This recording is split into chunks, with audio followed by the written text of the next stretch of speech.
Over the past 2 years, one of the things that the Hytale community has come to look forward to is blog posts. These posts give us a window into what the game will be like and what features it will contain. One of the posts that came out a while ago, and that many have forgotten about, is the Block Tech blog post. In this video, I will be talking about the first feature that the post shows off, RGB tints.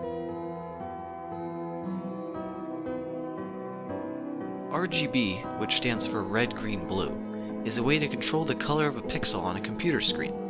In the case of Hytale, this will allow you to change the color tint of blocks in a certain area. This is a really helpful tool for the adventure mode, as it allows Hytale to have blocks look different depending on their biome. Minecraft also has this feature, and has the ability to fade from one to the other smoothly, but not with this much control or ease. Quick note. A lot of the examples I use in this video will be exaggerated so you can see the effect. In practice, it will mostly be used more subtly. So how can builders use this tool?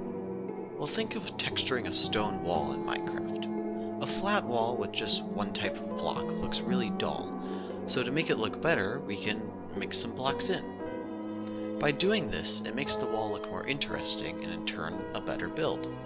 What if instead of using different blocks, it was the same block, but with a different color? Of course, a better builder could make something that looks better than this, as they can still add in other blocks, which allows them more control over the look of the wall.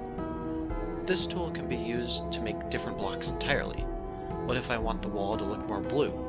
I can change the color of all the blocks to give it a bluish tint, and it could fit in with a winter build. If we can change the tint of a block, or blocks in an area, this allows us to create hundreds of versions of any kind of block. That means that if you were working on a server build or a custom map, and you made a custom block texture, you haven't just made that one texture, you have made something that can be changed to a variety of tints without having to make new textures each time. That means if you were making a giant map, and in part you wanted these bluish cold bricks, and in another some overgrown greenish tinted bricks, you would be able to do this without having to make different textures. Currently, we don't really know how this system fully works, so how can Hytale make this in a way that builders will be able to use? First of all, I think that these tints will most likely be controlled with a slider for each option. This would mean a slider from 0 to 255 for red, green, and blue. Although it might also be nice to have a grayscale slider from black to white. This tool would only be useful if it could be viewed in real time. This would allow builders to view these changes to the block without closing a window to check each time.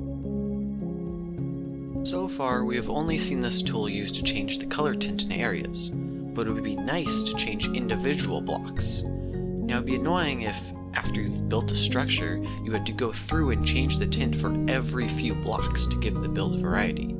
So what if you could tint the blocks before you place them? This would be similar to Minecraft's Control Middle Mouse Click, which allows you to copy a block into your inventory while keeping all of its custom data. This way, when building, you could have a bunch of the same block in your inventory with different tints, allowing you to texture while you build. It is amazing to see that the Hytale team have already been making use of this in their prefabs. Taking a look at almost any prefab, you can notice that the same block texture can have a slightly different color. These colors are for the whole block, which means it's not just a change in lighting. The main thing that will make or break this tool is how easy it will be for builders to get the right color for their build. What makes this tool even better is how it can be used alongside many others.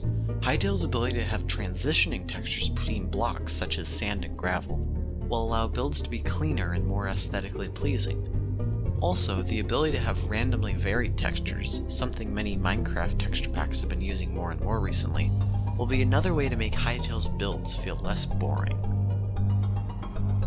While working on this, I got the idea to ask a Minecraft builder I know about how they feel about this tool. So I asked Rogue Scholar, who is a builder on Minecraft Middle-earth.